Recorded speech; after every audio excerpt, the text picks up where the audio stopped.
Morning, Pinion Hills Community Church. Good to have you here with us. Who is excited to be here this morning? Good. I apologize in advance for all the moths flying around. It's like Moth-ageddon in here. I'm told that this is 1/3 of the way through the hatch, and there's millions more moths to come.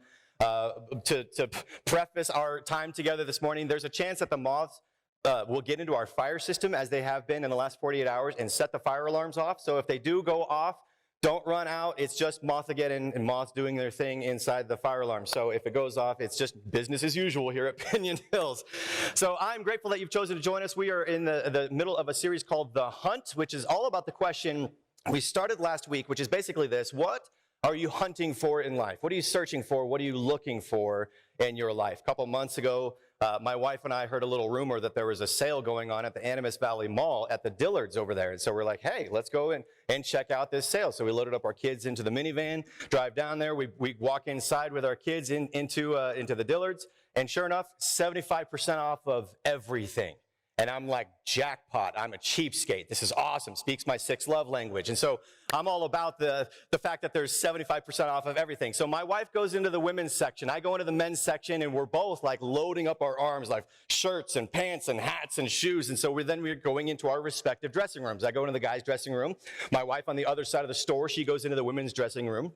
And we're all trying stuff on. And I've got, 20 different outfits or so that I'm trying on. So around the 19th outfit, I got another outfit to try on. Around the 19th one, I decide to call my wife and see how she's doing with all of her shopping. So I pull up my cell phone, I call my wife. She's on the other side of the store somewhere in a dressing room. And I'm like, hey, babe, how's it going? And she's like, oh, it's pretty good. I found all these different shirts. I can't believe the shirt that I'm trying on right now is only $3. And I'm like, I know, the pants I'm wearing right now, they're like $4. This is amazing. Isn't it awesome?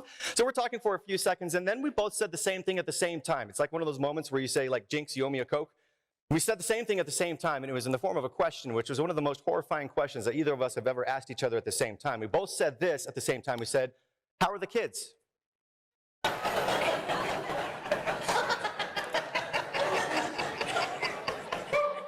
Woo! Yeah, thank you.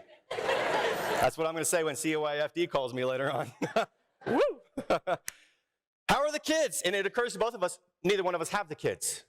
We brought them into the store. We just don't know where they are. And I was like, babe, I thought you had the kids. And she's like, I thought you had the kids. And I'm like, no, I'm in a guy's dressing room. Why would I have that? Oh, I'm in a dressing room. Why would I? So it occurs to us, we don't have the kids. And so we both bolt out of our respective dressing rooms. Honestly, I don't even know if I was wearing pants at the time. I run out of the dressing room in the Dillards, and kids, are you here? She's running on the other side. Kids. I can hear her from the other side of the store. Our kids were totally fine. They were underneath a clothing rack. They were playing. They didn't know how neglecting their parents were, that I would be put in jail someday for that scenario. They were having the time of their lives, and so I brought them back and brought them into the dressing room. I got all the kids back. 2 out of 3 is not bad. Right? Just kidding. We got all 3 kids. And in that moment of desperation, when we were hunting, searching, looking for our kids, for my wife, she was horrified. All these scenarios were going through her mind. What if somebody adopts our kids? What if somebody takes them? What if somebody kidnaps our kids? Meanwhile, I'm on the other side of the store. And confessions of a pastor, those things weren't going through my mind. You know what was going through my mind? Was that one of y'all would be at the Dillards at the time when I'm running around with no pants on. And that you would be like, oh my gosh, Pastor Matt has lost his mind. I thought that you were going to pull out like your phone or something, like, check this out, it's going on pastorsgonewild.com. Like, this is going viral. That's what was going through my mind, is that I wouldn't have a job here much longer because I was the naked pastor running around Dillards, that I'd be known for that.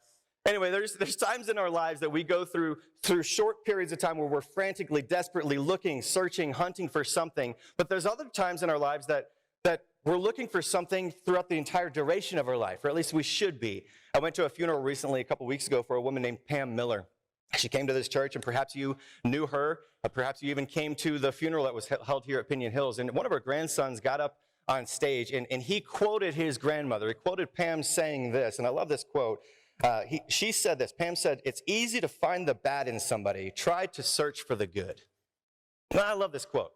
It's easy to find the bad in somebody. It's easy to search, look, hunt for the bad in somebody. Try to search for the good. This is one of those bits of advice that is not just a one-time thing that we do and check the box and say, okay, I've done that. This is something we should do for the rest of our lives.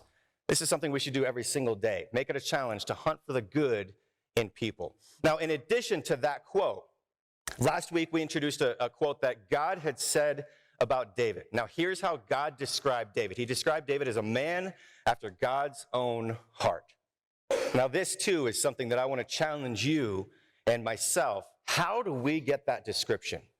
How do we be somebody who is searching for the heart of God, hunting for the heart of God? How do we get God to describe us someday as a man or a woman after God's own heart? How do we do that? So last week, what we talked about is that if you want to be described as a person after God's own heart, first you need to assess your own heart. What is in your heart? What are you allowing in your heart? You've probably heard the phrase said before, garbage in, garbage out. But the opposite of that is true as well. Good in, good out.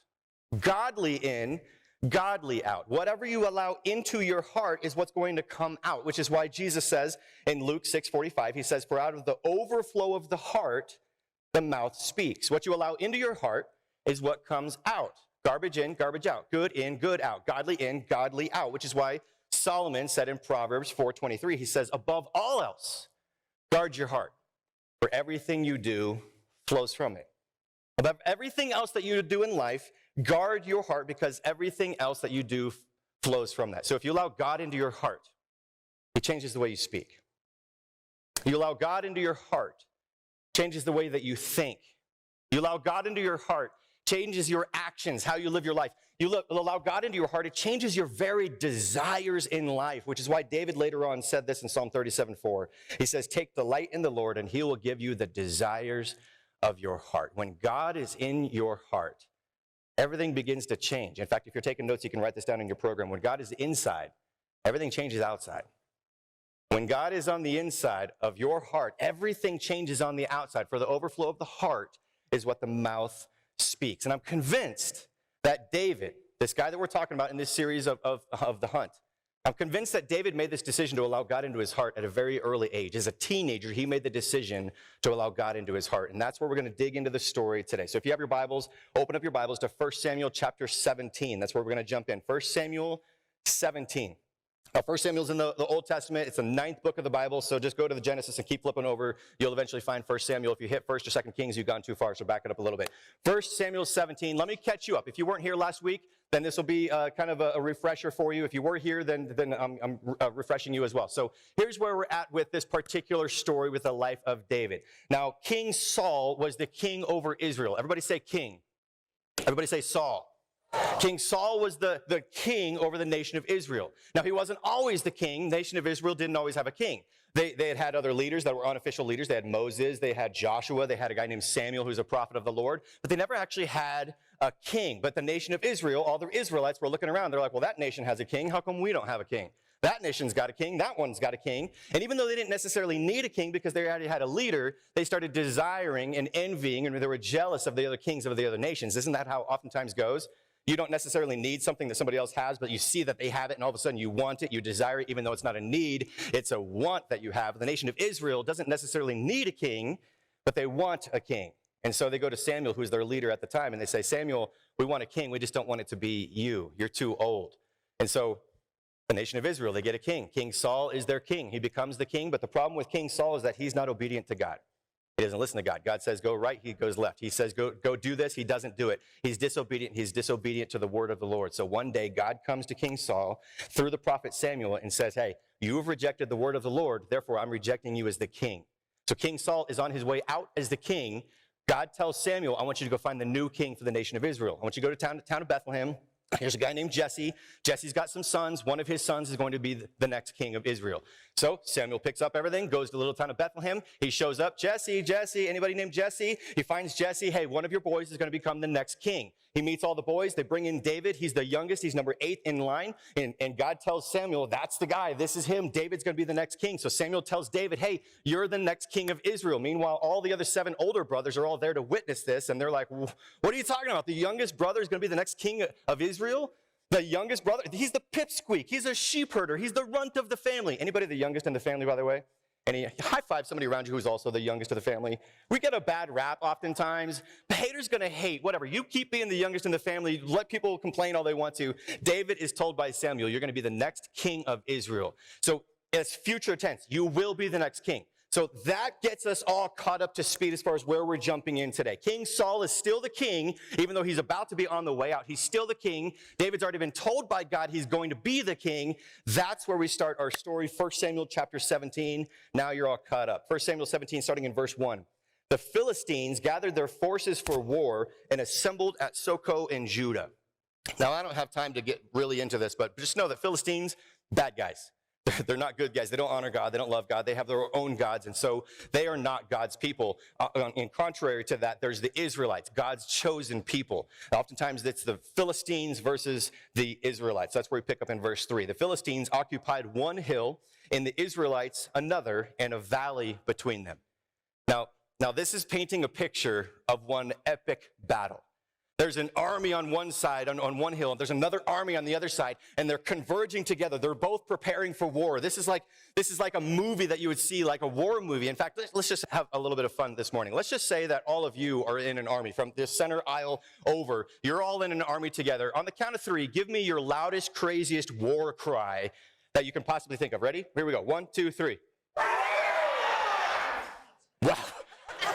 That was like short and sweet. Okay, let's see how this side does. Not you guys over here. Everybody on this side, on the count of 3, your loudest, craziest war cry. See if you can outdo them. Ready? 1, 2, 3. Also very short and sweet. I feel like I'm a conductor up here. Good. I think the decibel level was slightly higher on this side than this side. So you guys, congratulations. Give yourselves a round of applause. You won. You're clapping for them. Oh, you're so nice.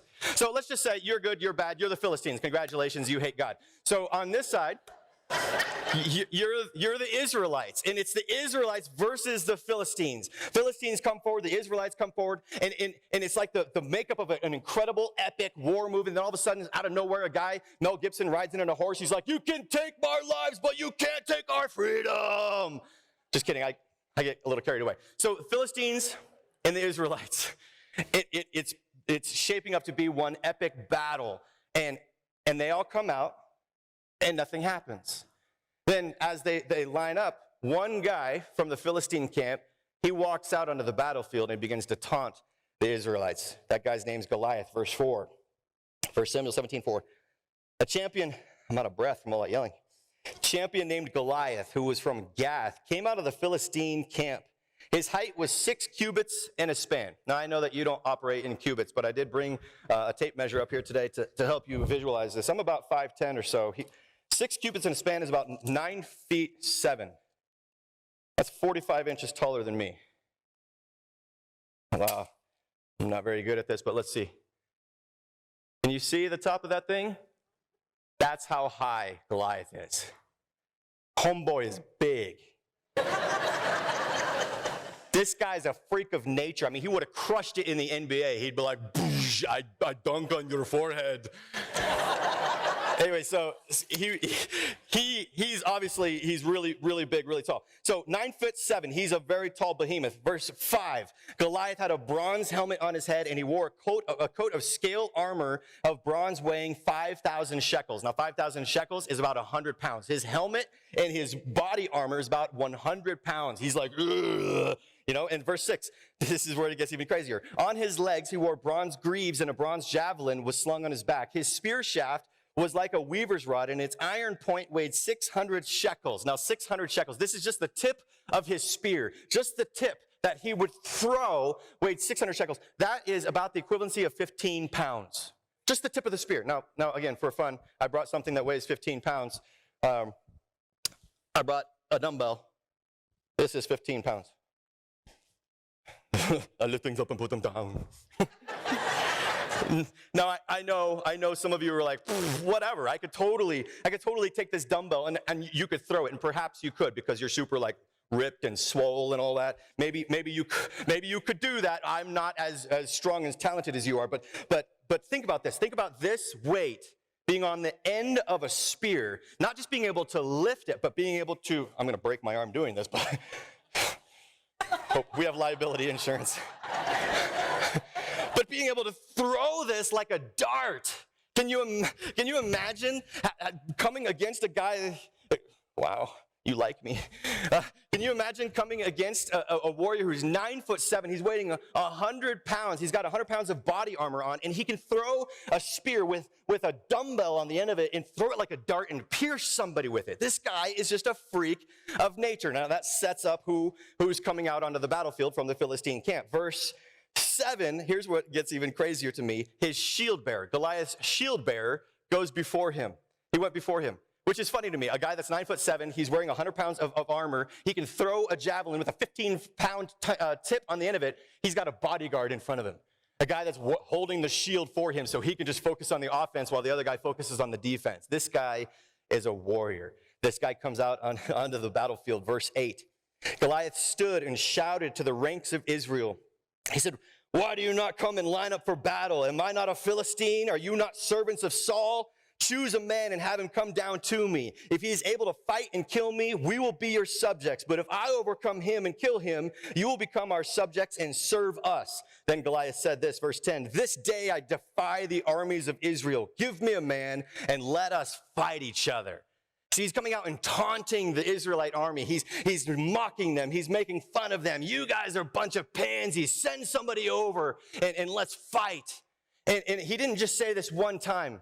Goliath would come out every morning. The Philistines would come out. The Israelites would come out. They would line up for battle, and every morning Goliath would come out, and he would taunt them and make fun of them and basically spit in their face and basically say, if you got somebody, send them out.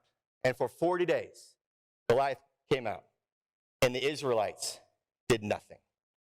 For 40 days, Goliath would come out and taunt King Saul, and King Saul would run away. He was afraid. He was terrified. In fact, it says in verse 11, on hearing the Philistines' words, Saul and all the Israelites were dismayed and terrified. For 40 days, they let Goliath taunt their army, their king, and their God. And they stood by and did nothing. Until one day, enter Sandman. Just kidding, enter David. For those of you who know that reference of Sandman, you're welcome. I just made your day, didn't I? David shows up. David's not even supposed to be there. David's not one of the soldiers. He's not one of the people in the army. He's back home in the town of Bethlehem. He was tending to his sheep, but his dad, Jesse, came to him and said, "Hey, will you take some bread and some cheeses to your brothers? They're fighting with the Israelites. Will you take some food over there and deliver it like, modern day Grubhub or something like Uber Eats? Like, will you be a delivery boy for some food for your brothers on the front line?" He's like, "Okay." So he gets some food. He gets ready to head out. Verse 20, early in the morning, David left the flock in Bethlehem in the care of the shepherd, loaded up and set out as Jesse had directed. His dad had told him to do this.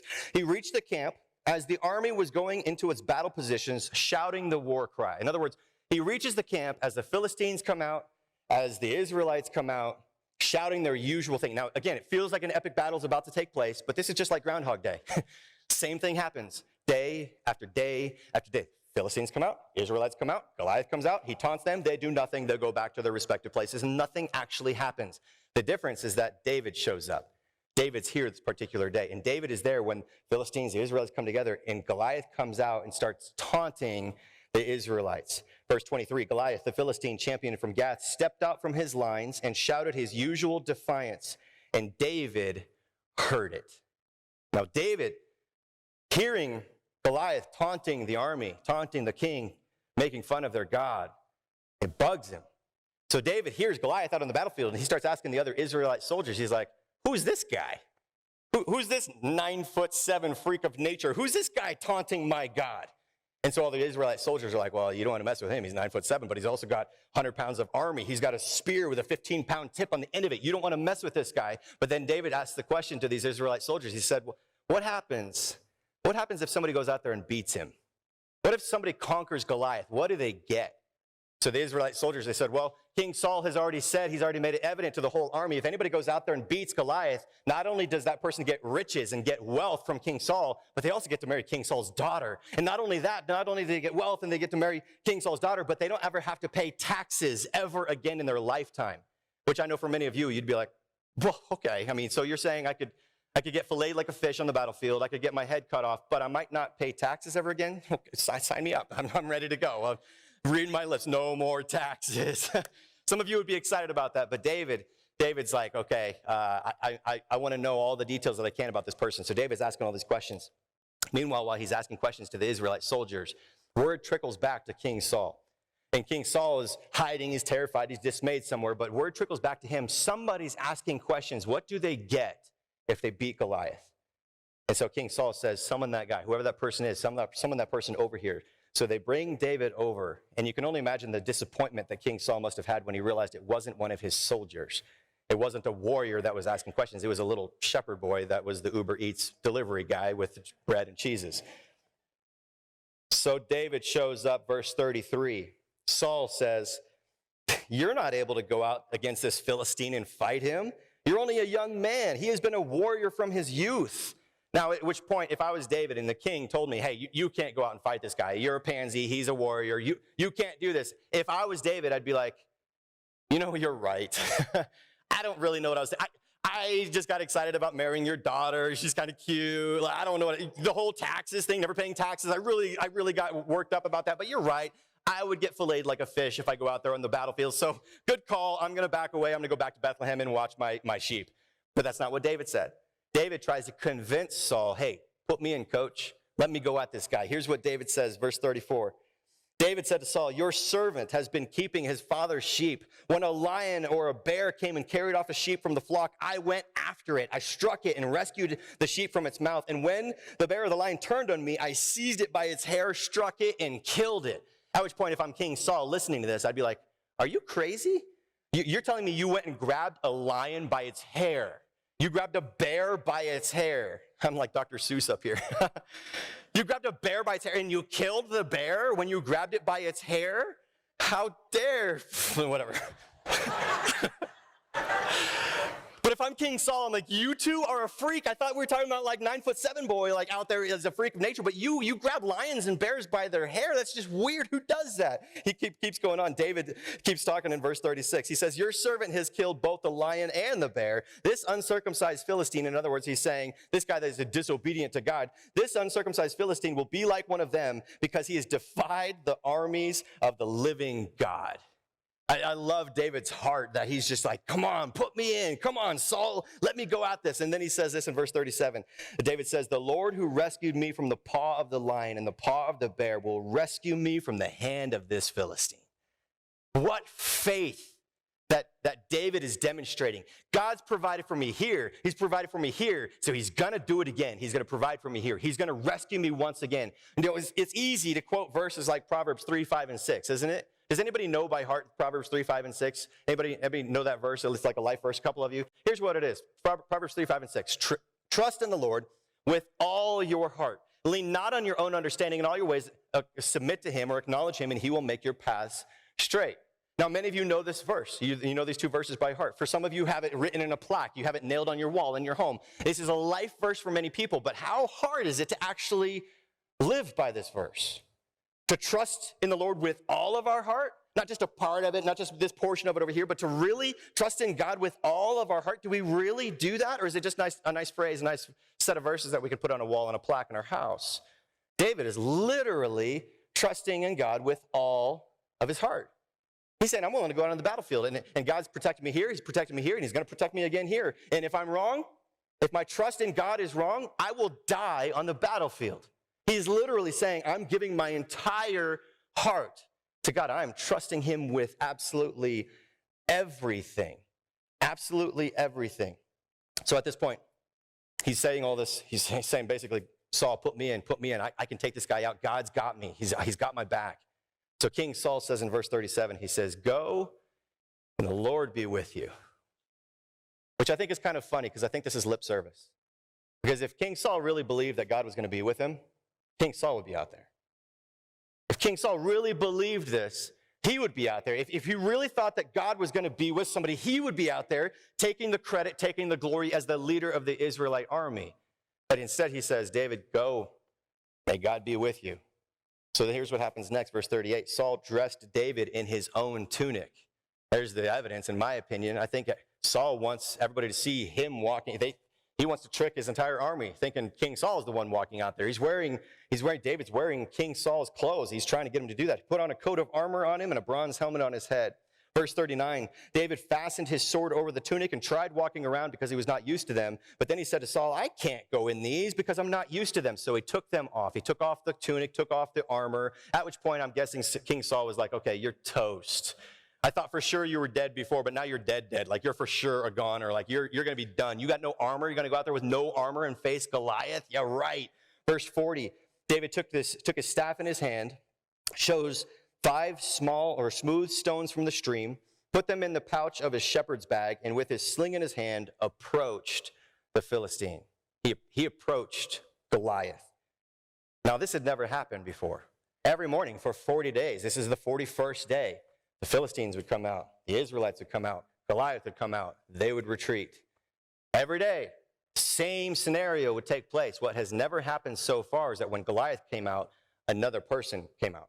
Another warrior, a soldier would come out. That hasn't happened yet. So when David starts approaching Goliath, I'm sure the whole Israelite army is leaning in like, what's about to go down now? The whole Philistine army probably all leaning in. They're all getting popcorn. What's about to take place? Like, finally, there's a battle that's about to take place. So Goliath comes out. David starts going to meeting him.